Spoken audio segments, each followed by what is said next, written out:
Olá, meus irmãos, que a graça e a paz do Senhor Jesus seja sobre a sua vida. Meu nome é William, sou missionário da Igreja Presbiteriana do Brasil e hoje quero falar com vocês um pouco a respeito do Catecismo Maior de Westminster. Se você olhar para o meu canal, ou se você me acompanha há um pouco mais de tempo, você vai ver que eu fiz uma playlist de vídeos com esse tema, Catecismo Maior de Westminster. Porém, eu estava recém-chegado na Igreja Presbiteriana e estava conhecendo naquele momento esse símbolo de fé tão precioso para nós, tão importante para nós. Lembrando que os símbolos de fé, as confissões reformadas, assim como qualquer outra confissão, não são para nós como substitutos da palavra de Deus. Muito pelo contrário. A palavra de Deus nos dá resposta para todos os âmbitos da nossa vida. A palavra de Deus é infalível, inerrante. Os símbolos de fé são nada mais nada menos do que respostas teológicas a essa palavra de Deus. São um compilado de doutrinas principais presentes nas Escrituras Sagradas que nos fortalece a nossa fé, mas não são inerrantes nem infalíveis. Essas doutrinas e essas confissões, elas podem ser alteradas, elas são resposta à palavra de Deus. Então, todas elas têm um embasamento bíblico, o que é primordial. Todas elas são cheias de versículos bíblicos que comprovam a sua veracidade. Então, as confissões de fé, os catecismos, são formas de responder a alguns questionamentos que nós temos, que muitas vezes não são respondidos quando temos apenas uma leitura básica da Sagrada Escritura. Então, a Escritura nos dá respostas profundas. A Escritura traz ensinamentos preciosos que muitas vezes nós não conseguimos ver em primeira instância. E esses homens de Deus, esses servos de Deus, esses teólogos, homens piedosos, eles reúnem essas principais doutrinas bíblicas, digerem e trazem para nós podermos também compreender. Então, a Confissão de Fé de Westminster, assim como os demais símbolos de fé de Westminster, foram criados e desenvolvidos em 1646 a 1648.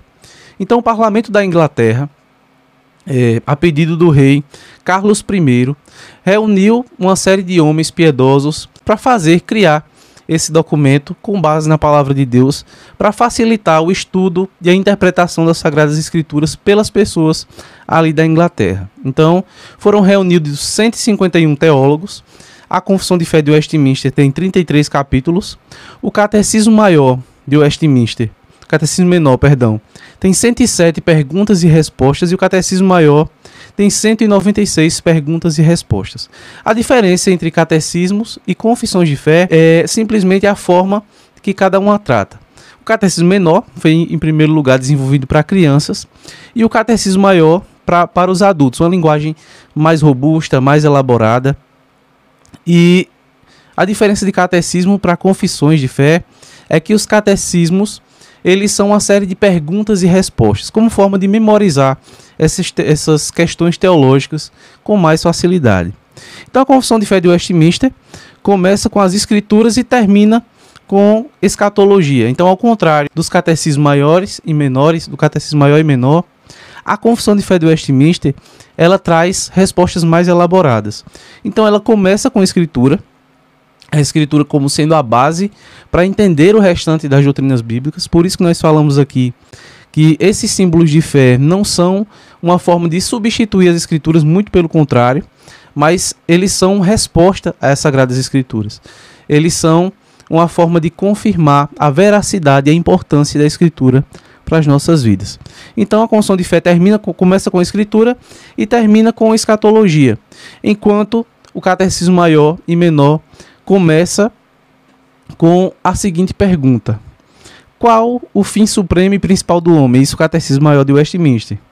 E a resposta é: o fim supremo e principal do homem é glorificar a Deus e alegrar-se nele para sempre.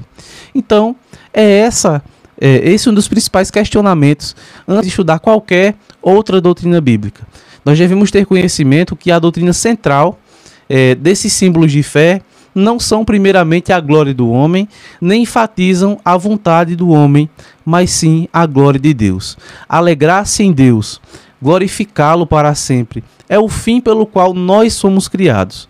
É o fim pelo qual o ser humano sobrevive, é o fim pelo qual Deus determina que cada um de nós vivamos.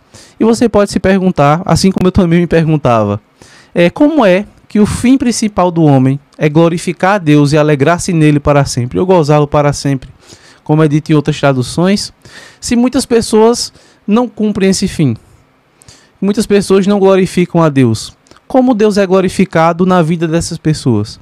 Então Deus é glorificado das seguintes formas. Deus é glorificado na salvação daqueles que creem em Cristo Jesus, na salvação daqueles que são chamados por Cristo Jesus, e Deus também é glorificado na condenação daqueles que rejeitam a palavra de Deus, daqueles que são réprobos, reprovados diante de Deus. Então, o homem glorifica a Deus dessas seguintes formas, porque crer em Cristo ou rejeitá-lo demonstra dois grandes atributos de Deus, a sua graça e também a sua justiça. Então, quando Deus condena o ímpio, ele não é injusto, muito pelo contrário, ele é justo porque aquela pessoa está recebendo pagamento pelas suas más obras. E quando Deus salva o eleito, ele também não é injusto, porque o próprio Senhor Jesus resgatou, pagou o preço pela vida daquela pessoa. Então o Senhor demonstra através das suas decisões, através da forma como o homem glorifica a Deus, os seus atributos. Então o Senhor é glorificado naqueles que são salvos, daqueles que se arrependem dos seus pecados e creem em Cristo Jesus, e o Senhor também é glorificado naqueles que são condenados como demonstração da sua ira.